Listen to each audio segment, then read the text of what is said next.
여인들 중에서 왜 이 작은 소녀 마리아를 택하시고 귀하게 쓰신 이유가 바로 여기에 있습니다. 잘 들으세요, 여러분. 너는 하나님의 은혜를 크게 받은 자라, 이 말을 그대로 믿었다는 거죠. 왜요? 예수를 가졌기 때문에. 내 안에 예수님 계시기 때문에. 나는 은혜 받은 자다. 나는 복이 있는 자다. 내 안에 누가 계시냐? 거기에만 온전히 초점을 맞췄기 때문에 이러한 신앙을 가질 수 있게 됐다는 것입니다.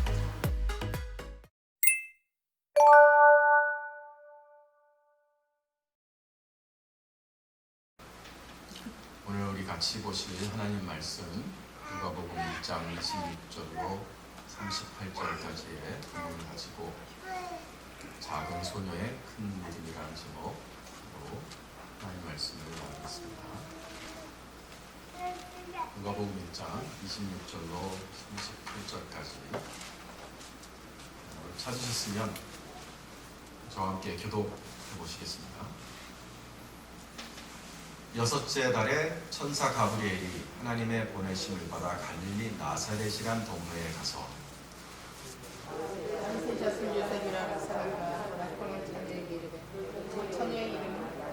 그에게 들어가 이르되 은혜를 받은 자여 평안할지어다 주께서 너와 함께 하시도다 하니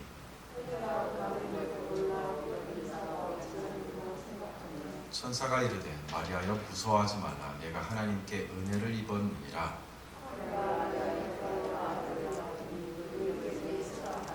그가 큰 자가 되고 지극히 높으신 이의 아들이라 일컬어질 것이요 주 하나님께서 그 조상 다윗의 왕위를 그에게 주시리니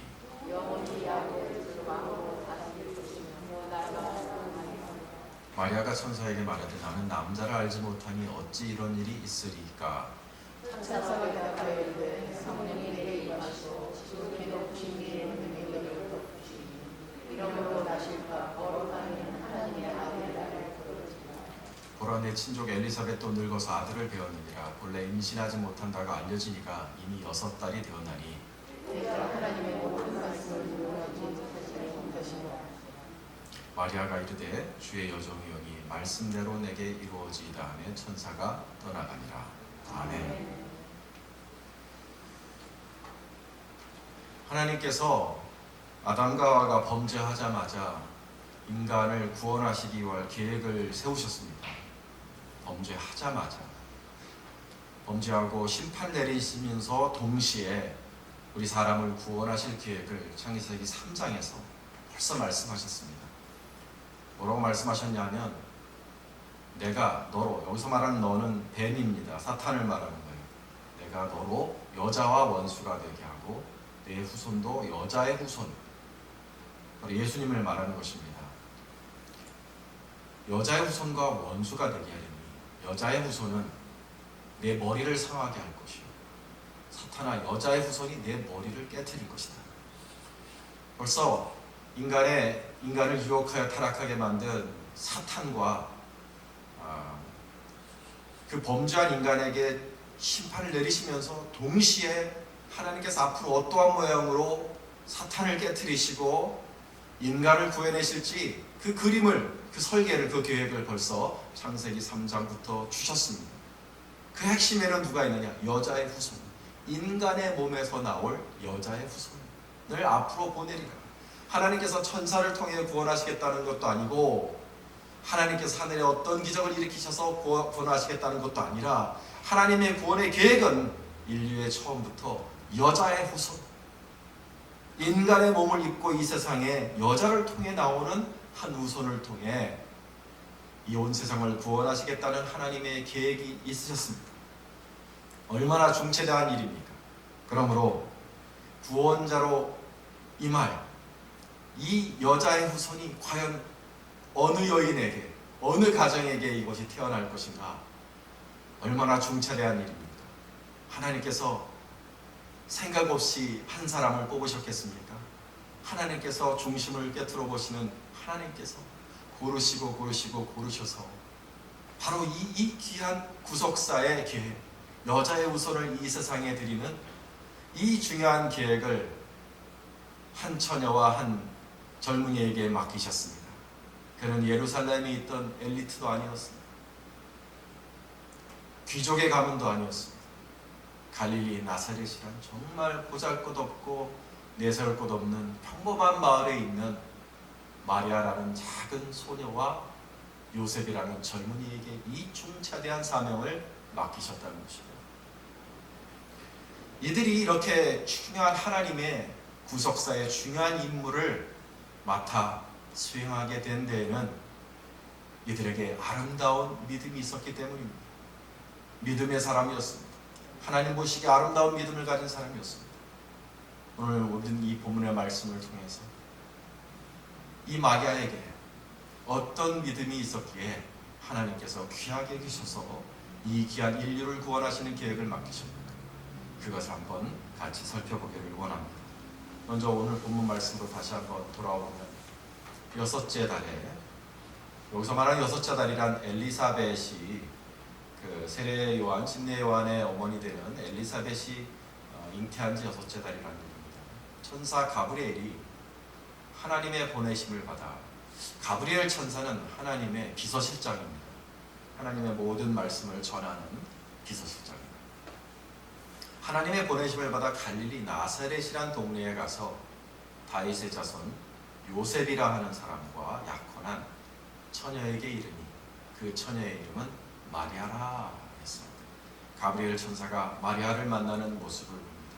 그 처녀의 이름은 마리아라 그랬는데요, 여러분. 예수님 시대에 예수라고 부르지는 않고 예슈아라고 불렀던 것처럼 마리아도 그 당시에는 뭐라고 불렀을까요? 좀 다르겠죠. 마리아는 아니에요. 뭐라고 불렀을까요? 그러니까 아시는 분은 이제 진짜 해박한 분이라고 할 수 있겠습니다. 정확한 발음은 마리암입니다. 마리암. 왜냐하면 마리암이라는 이름이 미리암, 모세의 누인 미리암에서 나온 말이에요. 그래서 미리암이라는 말이 아람어로 마리암이라고 발음이 바뀌게 된 거고, 아람어로 오면서 바뀌게 되는 것이 있는 거예요. 예를 들어서 요슈아가 예슈아가 되는 거잖아요. 그래서 예수님의 이름 예슈아가 사실은 원래 이름이 히브리 이름은 요슈아인데 아람어로 이제 바뀌어서 예슈아라고 이렇게 발음이 바뀌는 것처럼 미리암도 마리암으로 이름이 바뀌고, 이 그리스도로는 이제 마리암이라고 기록되어 있지만 라틴어로 가면서 라틴 계열에서 마리아라고 암을 뺍니다. 왜냐하면 M이라는 것이 남성 그 명사형이거든요. 그러니까 마리암, 그런데 이제 M자가 붙으면 이상하니까 마리아, 이렇게 그 라틴 문화의 특징인 거죠. 그러면 그게 여성을 가리키는 거예요. 그래서 우리가 이제 마리아로 지금 우리가 알고 있는데 원래 미리암이었고 이제 아람어로 마리암 그랬겠죠. 그래서 이 가브리엘 천사가 마리암이라고 그렇게 불렀겠죠. 자, 이때가 처녀라 그랬습니다. 요셉이라 하는 사람과 약혼한 처녀라. 마리아가 이때 나이가 얼마나 됐을까요, 여러분? 당시의 문화를 살펴보는 수밖에 없겠죠. 당시에 정혼, 약혼을 언제 하느냐? 보통 12살부터 15살 그 사이에 정혼을 합니다. 그래서 결혼은 나중에 하는데 상당히 어린 나이에 정혼을 하는 거예요. 그래서 이 마리아와 요셉의 이야기가 성경에만 있는 것은 아니고 성경을 둘러싼 제2 텍스트, 제3 텍스트, 외경, 위경, 그 다음에 전설, 탈무드, 심지어는요 이슬람교 경전 쿠란을 보면 한 장이 마리아와 요셉의 이야기예요. 그래서 굉장히 텍스트가 많아요. 그래서 마리아의 가정에 대해서 우리가 살펴볼 수 있는 것은 이때 마리아가 15살이었다라고 하는 기록이 많습니다. 그래서 우리가 15살짜리 어린 소녀라고 생각하고 이 본문을 읽어도 되겠습니다. 평범한 어린 소녀였습니다. 나사렛이라는 동네에 살고 있다. 요셉과 결혼해서 이제 아름다운 가정을 꾸미고 행복한 삶을 살기를 꿈꾸고 있던 이 소녀에게 천사가 찾아와 그녀의 인생을 송두리째 바꾸는 청천벽력 같은 고지를 전하죠. 뭐라고 전했습니까? 은혜를 받은 자여 평안할지어다. 주께서 너와 함께 하시도다. 보라, 내가 잉태하여 아들을 낳으리니 그 이름을 예수라 하라. 큰 자가 되고 지극히 높으신 이의 아들입니다. 천천벽력 같은 이야기입니다. 너는 이제 요셉과 결혼하여 요셉의 아이를 가질 것이고 행복한 가정을 꾸릴 것이다 라는 소식이 아니라 내가 정원한 남자의 아이가 아니라 다른 이의 아들을 뵐 것이다. 얼마나 충격적인 얘기였을까요? 얼마나 충격적인 얘기였을까요? 이게요, 내가 잘 살고 행복한 것이 하나님의 은혜다라고 생각하는 세계관 속에서는 이게 결코 은혜가 되지 않는 거죠. 천사는 은혜를 받은 자여라 그랬어요. 마리아를 이름을 안 부르고 은혜를 받은 자요, 은혜를 받은 자라고 불렀죠. 저게 헬라어 말로 케카리오토메네라고 합니다. 케카리오토메네. 저 구절이요, 사실은 신학적으로는 굉장히 중요한 구절입니다. 신학적으로는 카톨릭과 개신교가 완전히 나뉘어지는 굉장히 첨예한 구절이에요. 사실은요. 케카리오토메네라는 저 구절을, 은혜를 받은 자를 카톨릭에서는 은혜가 충만한 자라고 번역합니다. 의도적으로. 그래서 마리아는 은혜를 나눠줄 수 있는 사람이다. 그래서 마리아에게 가서 기도할 수 있고 마리아를 의지하면 은혜를 받는다. 그것을 정당화시키기 위한 신학적인 그 백그라운드로 저 구절을 써요. 케카리오토메다. 마리아는 케카리오토메다. 그런데 아니에요. 정직하게 본문을, 헬라어 본문을 케카리오토메의 시제와 그 단어를 분석해보면 저거는요, 완벽한 수동태입니다.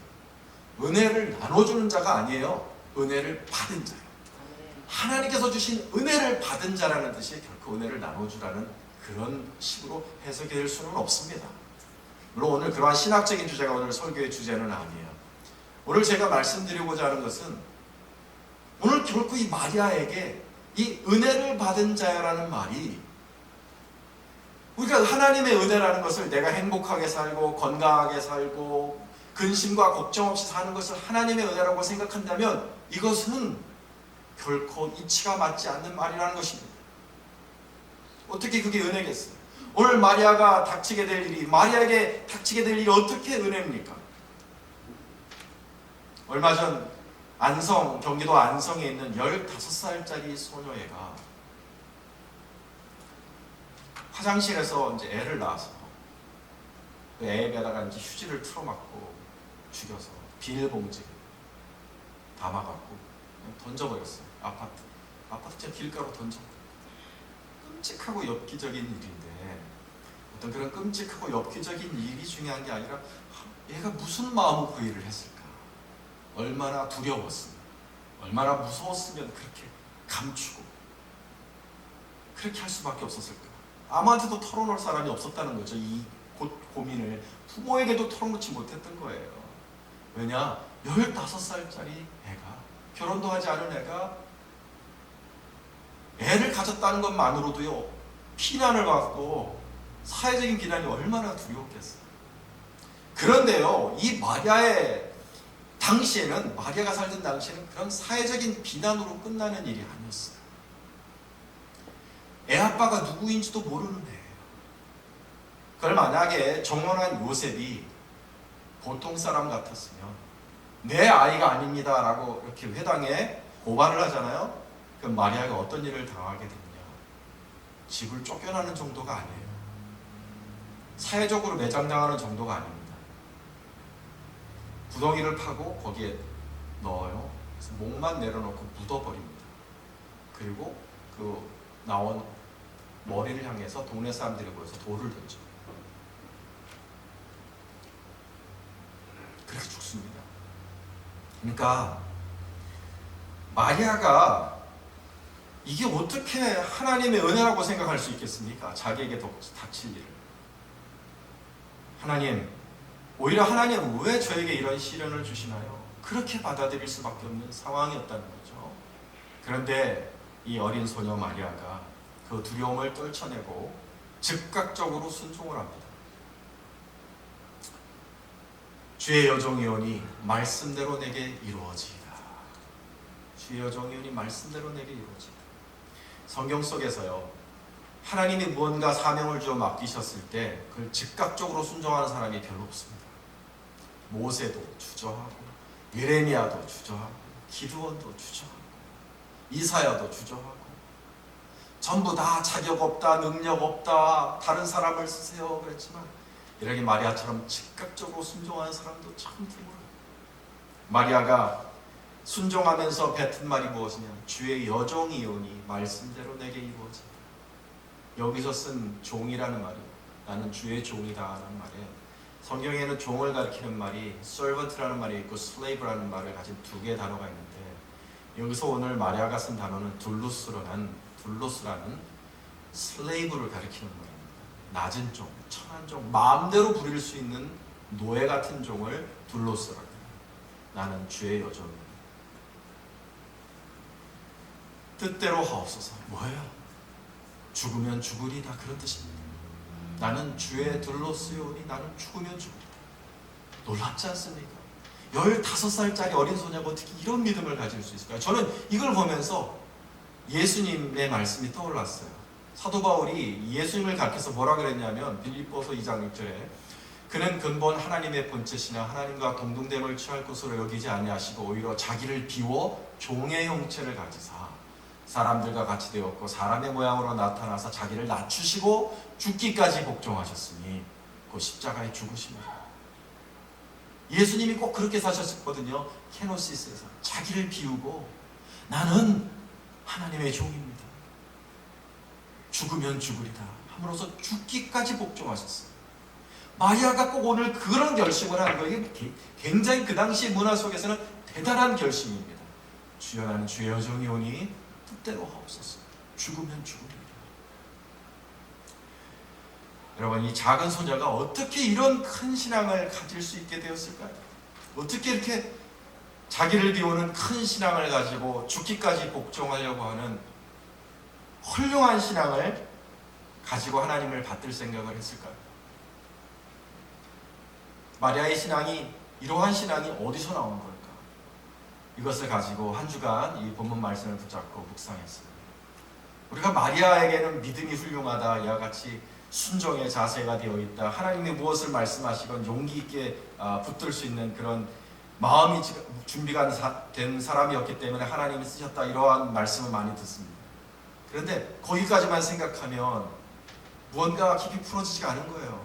제 마음속에 이 어린 소녀의 마음에 무엇이 있었기에 이렇게 자기를 비우고 종처럼 낮춰서 죽기까지 복종하는 그런 믿음이 어떻게 나왔을까? 그것을 계속해서 제가 붙잡고 기도하는 중에 하나님께서 가르쳐 주시는 것 같은 거예요. 탁 마음속에 떠오르는 깨달음이 있었다는 것입니다. 뭐냐 하면, 마리아는 이 가브리엘 천사가 전한 말, 너는 하나님의 은혜를 크게 받은 자라, 이 말을 그대로 믿었다는 것입니다. 여기에 그의 믿음의 비결이 있었어요. 여기에서 이 작은 소녀의 큰 믿음이 나왔다는 것을 제가 깨닫게 되었습니다. 너는 은혜를 크게 받은 자라는 천사의 말을 듣고 마리아는 생각의 초점을 자기에게 맞추지 않았어요. 자기가 당할 수도 있는 고난, 이렇게 이 아이를 뵈므로써 내가 당할 수도 있는 고난과 어려움에 생각의 초점을 맞추지 않았어요. 거기에 그녀의 생각의 초점이 맞춰 있었다면 마리아는 결코 자신을 은혜 받은 사람이라고 생각할 수 없었을 것입니다. 마리아의 생각의 초점은 자기가 아니라 내 안에 들어올 이 아이가 누구인가, 거기에 생각의 초점이 맞춰져 있었다는 것입니다. 가브리엘이 이 아이가 어떤 아이라고 전해주었습니까? 그는 큰 자가 되고 지극히 높으신 이의 아들이라 일컬어질 것이요 주 하나님께서 그 조상 다윗의 왕위를 그에게 주시리라 하였는데, 마리아가 이 가브리엘 천사가 전해준 이 말씀을 그대로 믿고 거기에만 초점을 맞췄어요. 내 안에 들어올 이 아기, 내가 품게 될 이 아기는, 내가 예수라 이름 붙이게 될 이 아기는 큰 자요 하나님의 아들이요 다윗의 왕에 앉으실 이스라엘의 왕이시구나. 그것만 생각했다는 거예요. 그러했기 때문에, 그것만 생각했기 때문에 이러한 귀한 분을 품고 그에게 모태품을 제공하는 자신의 처지를 너무나 복받은 존재요 은혜받은 자라고 믿었던 것입니다. 그러한 마리아의 믿음이 어디 보입니까, 목사님? 오늘 본문에 이렇게 물으실 수 있는데, 오늘 본문만을 보면 이때 이 마리아의 마음을 알 수는 없겠죠. 그러나 1장의 뒷부분을 가보면, 오늘 말씀의 뒷부분으로 가보면 마리아가 오늘 천사를 만나고 바로 가서 엘리사벳을 만나 말하며 그 엘리사벳에게 그 마음을 털어놓습니다. 우리는 그것을 마리아의 송가라고 하는데, 그걸 보면 마리아가 이때 어떤 마음을 가지고 있었는지를 볼 수가 있다는 거죠. 자, 48절을 보시면 그 마리아의 송가 중에 이런 내용이 있습니다. 그의 여종의 비천함을 돌보셨습니다. 보라, 이제부로는 만세의 날을 복이 있다 일컬으리로다. 저가 그렇게 고백합니다. 여기에 마리아의 자아상과 마리아의 믿음이 보입니다. 마리아가 자신을 뭐라고 불러요? 나는 비천한 여종이다. 나는 비천한 사람이다. 그랬죠? 이 비천하다는 말이 원어를 보면 타페이노신이라는 말인데, 타페이노신이라는 말이 어려운 헬라어지만 영어로는 굉장히 익숙한 단어입니다. 뭐냐? humiliating. humiliating. 비참하고 부끄럽다. 내 처지가 남 부끄럽다는 거예요. 이거는 단순한 겸양의 표현이 아니에요. 겸손하기 때문에 쓴 표현이 아니에요. 실제로 마리아의 가정은 비천했어요. 오늘 아까 말씀드린 것처럼 마리아와 요셉의 이야기가 성경 외에도 다른 텍스트들에 많이 있다고 했죠. 그 중에 야고보 복음서라는 위경이긴 합니다만 여기에 마리아의 아버지와 마리아의 어머니 이름도 나오고 가정의 상황이 나와요. 어떻게 갈릴리 나사렛으로 갔는지 이야기가 나옵니다. 아버지 이름은 요아킴, 어머니 이름은 안나라고 해요. 예루살렘에 잘 살던 사람이었어요. 그런데 망했어. 망해서 갈릴리 나사렛으로 이렇게 내려간 거예요. 몰락한 집이. 그냥 마음이 겸손해서 이 종의 비천함을 돌아보셨습니다가 아니라 정말로 이제는 망해서 별 볼 일 없어진 그런 집안입니다. 사회 경제적으로도 비천한 가정이었습니다. 말 그대로 한때는 잘 살았는데 지금은 누구에게 귀한 대접을 받지 못하는 평범한 땅의 사람이 되었습니다. 내세울 것 하나도 없는 부끄러운 처지가 된 거죠. 그게 타페이노신입니다. 네, 여러분, 우리의 삶도 그렇지 않습니까? 내세울 것도 없고, 한때는 잘 살았는데 지금은 어렵고, 한때는 건강하고 좋았는데 지금은 약하고 병들고, 이게 이 우리네 모습이 타페이노신입니다. 그런데 마리아는 그 속에서 환희의 송가를 불러요. 환희에 차서 부르짖습니다. 나는 복이 있는 여자라. 사람들 보기에 나는 비천하지만 나는 복이 있는 여자라. 마카리우스는 이게 워근을 보면 카리오, 여러분 잘 아시겠지만 은혜를 베풀다, 블레사다는 게 카리오거든요. 그래서 마카리우스, 나는 은혜를 받은 자다. 나는 은혜를 크게 받은 자다. 하나님의 축복을 받은 사람이다. 나는 비천한 자였는데 나는 비참하고 부끄럽고 휴밀리에이링한 그런 삶을 살고 있던 여자였지만 이제 나는 복받은 여자고 나는 하나님의 은혜를 크게 받은 자다. 환희의 송가를 외칩니다. 왜요? 예수를 가졌기 때문에. 내 안에 예수님 계시기 때문에. 나는 예수를 가진 자이기 때문에. 나는 비참하고 비굴한 사람이었지만 하나님의 아들 예수께서 내 안에 계시기에 나는 마카리우신이다. 나는 은혜 받은 자다. 나는 복이 있는 자다. 이게 마리아의 믿음인 줄로 믿습니다. 사랑하는 여러분, 이 어린 소녀 마리아의 믿음이, 이 어린 소녀 마리아의 깨달음이 저와 여러분들에게 공유될 수 있기를 주님의 이름으로 축원합니다. 마리아가 너는 은혜를 크게 받은 자로다 라고 부르는 가브리엘 천사의 말을 믿었습니다. 깨달았습니다. 나는 은혜를 크게 받은 자. 요셉과의 정혼이 깨질 수도 있고 사람들의 비난을 받을 수 있고 심하면 돌을 맞아 죽을 수도 있지만 내 안에 하나님의 아들이, 내 안에 다윗의 후손이 내 안에 메시아가 계시는구나. 나는 예수를 안에 가진 예수와 하나 된 사람이구나. 나는 참으로 은혜 받은 자로구나. 이것이 마리아와 하여금 앞날을 걱정하는 것이 아니라 나는 복받은 자다, 환희의 성자를 부르도록 만들었던 믿음인 것입니다. 왜요? 내게 닥칠 어떤 일에 내 생각에 초점이 맞춰진 게 아니고 내 인생 속에서 벌어지는 일들과 내 인생 속에서 생겨나게 될지도 모르는 그런 어려움들, 그게 내 생각의 초점이 아니란 거예요. 모든 초점이 내 안에 누가 계신가, 내 안에 들어올 화기가 누구인가, 거기에만 온전히 초점을 맞췄기 때문에 이러한 신앙을 가질 수 있게 됐다는 것입니다.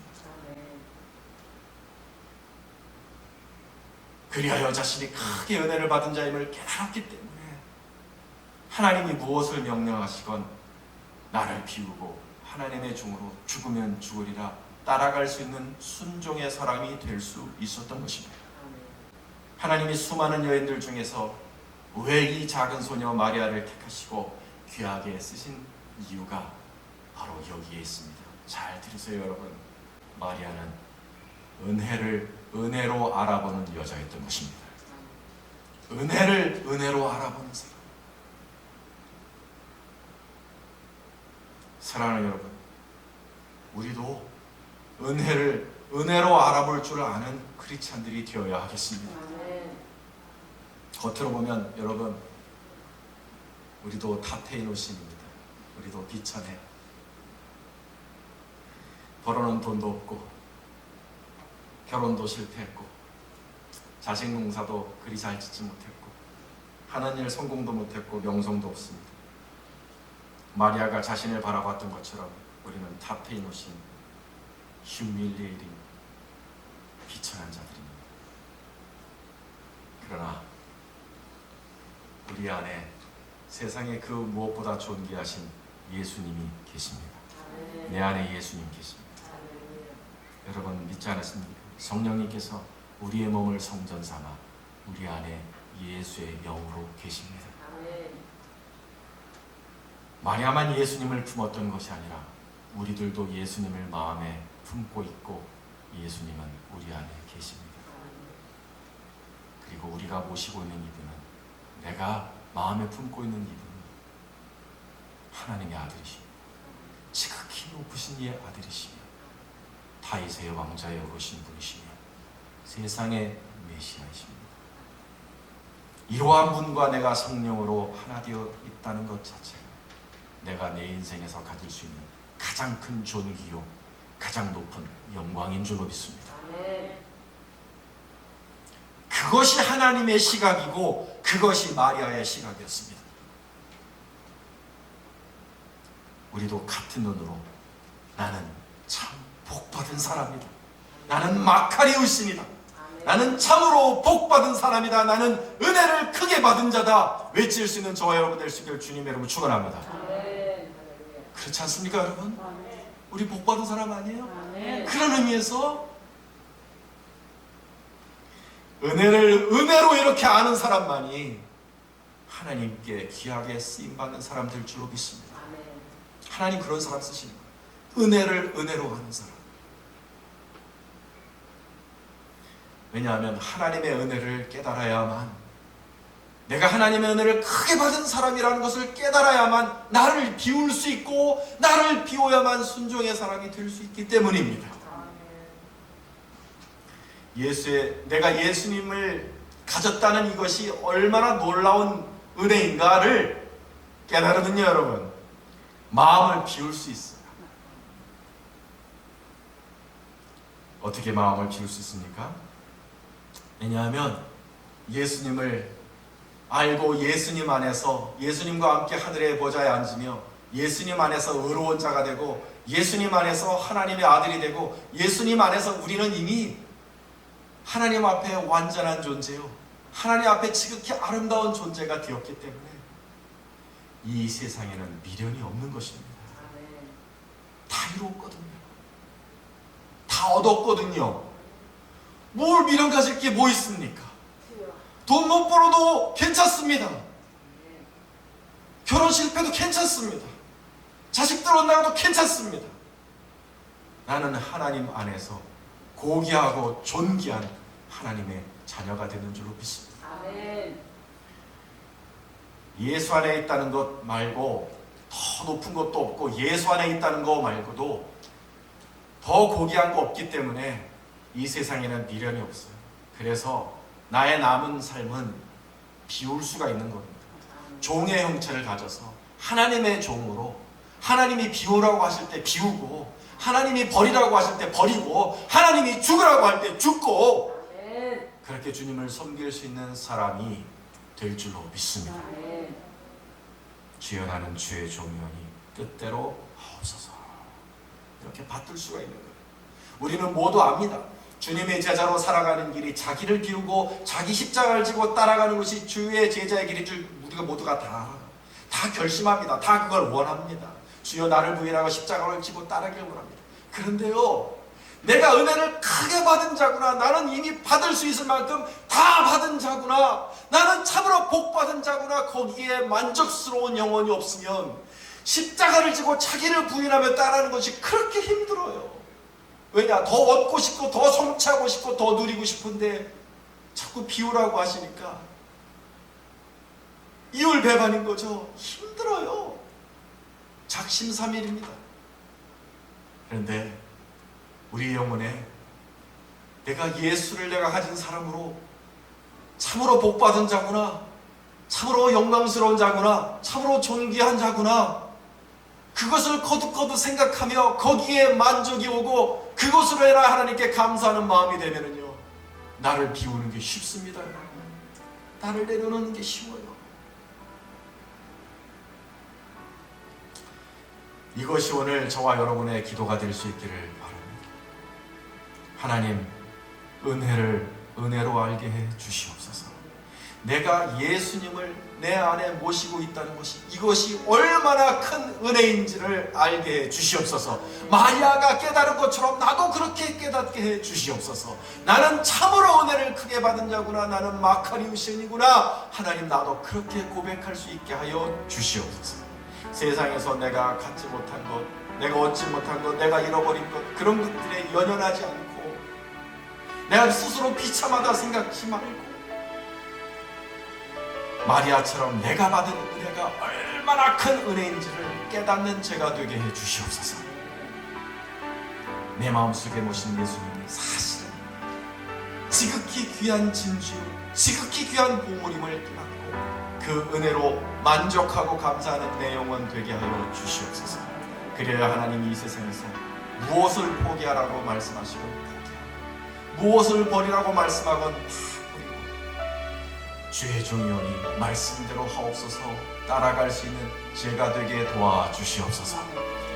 이렇게 주님께 기도할 수 있는 저와 여러분 될 수 있기를 주님의 이름으로 축원합니다.